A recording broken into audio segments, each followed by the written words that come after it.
سر، اپنی ذات کو سمجھنے کے لیے کائنات کو سمجھنا کیوں ضروری ہے؟ جواب: کائنات کے بارے میں اللہ کا ارشاد ہے کہ زمین اور آسمان میں جو کچھ بھی ہے اللہ کی تسبیح بیان کرتی ہے۔ ہر چیز اللہ کی تسبیح بیان کر رہی ہے۔ مثلاً شاہین اپنی صفت پریزرو کرتا ہے، اسی طرح آشیانہ بنائے گا، اسی طرح پرواز کرے گا، اسی طرح شکار کرے گا۔ اس لیے جب آپ اپنے آپ کو شکل باطن میں دیکھیں گے تو انہی چیزوں میں سے ایک نظر آئے گی۔ بگلے کا ایک الگ مقام ہے، وہ منافق ہے، لگتا ہے کہ عبادت کر رہا ہے لیکن اصل مقصد مچھلی پکڑنا ہے۔ اس لیے غور کرو کہ انسان کے باطن کے آگے ان جانوروں کی شکل میں ہوتی ہے، اور انسان کو پتہ چلتا ہے کہ تیرا باطن بھی یہاں تک آیا ہے۔ اس طرح گائے فیض عام ہے، معصوم ہے، بولی بالی ہے۔ ہندوؤں نے اس کو اپنی ممتا کا ایک سمبل بنایا، کیونکہ یہ پالتی جا رہی ہے، بیل دیتی ہے، کھیتوں میں ہل چلاتی ہے اور دودھ دیتی ہے۔ اس کا دودھ ماں کے دودھ کے برابر ہے۔ تو یہ ساری کائنات انسان کا مظہر ہے۔ یہ جو زمین کی سطح پر موجود دوسرے واقعات ہیں، یہ بھی انسان کی صفات ہیں۔ مثلاً کوئی شخص یہ کہے کہ وہ پہاڑ ہے، تو کیا ہے؟ اٹل ارادہ۔ کوئی شخص دریا کی طرح ہے، اس میں دریا کی روانی ہے، آب رواں کی طرح ہے اور میٹھے پانی کی طرح۔ اور کوئی سمندر کی طرح کڑوا لیکن گہرا ہے، مثلاً مجذوب، سمندر کی طرح کڑوا ہے لیکن گہرا ہے۔ صحرا کا ذکر آئے تو یہ مکمل طور پر شاعروں کا لفظ ہے۔ دشت جنوں، دشت فکر، یادوں کا صحرا، صحرا کی پیاس، یہ سارے شاعروں کے واقعات ہیں۔ مطلب یہ کہ اس کائنات کے حوالے سے ہر آدمی کے لیے پہچان کا کوئی نہ کوئی ذریعہ ہے۔ مثلاً سورج ہے، چاند ہے، ستارے ہیں، اور پھر ان کے حوالے سے حضرت یوسف کا وہ خواب،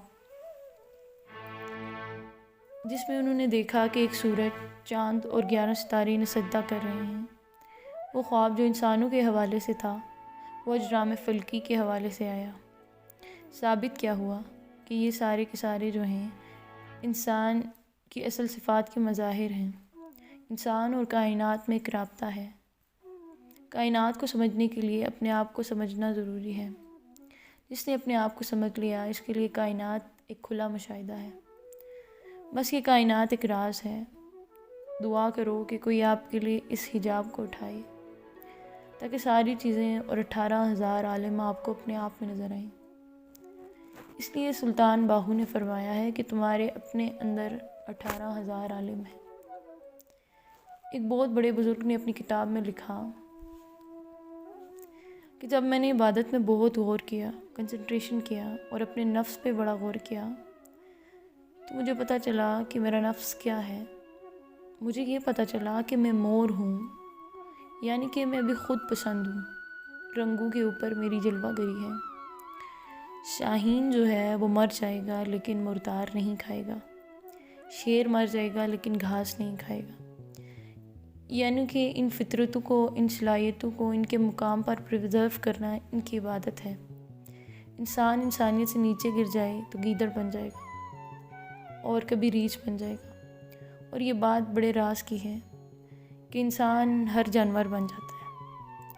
آپ کسی جانور کا نام لے لو، مثلاً سانپ، تو سانپ جیسا انسان بھی ہے، گیدڑ جیسا ڈرپوک انسان بھی ہے، لومڑی کی طرح مکار، شیر جیسا بہادر، اسد اللہ یعنی اللہ کا شیر۔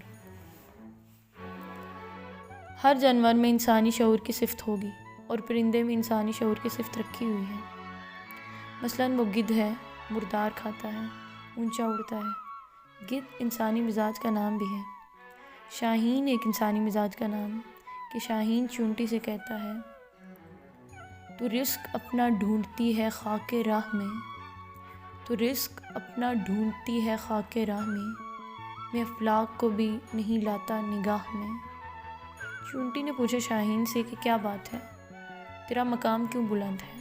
تو شاہین نے کہا کہ تو اپنا رزق خاک راہ میں ڈھونڈتی ہے اور میں آسمانوں کو بھی نگاہ میں نہیں لاتا، بلند نگاہ ہوں، لہٰذا بلند مقام ہوں۔ یہ ساری صفات ہیں۔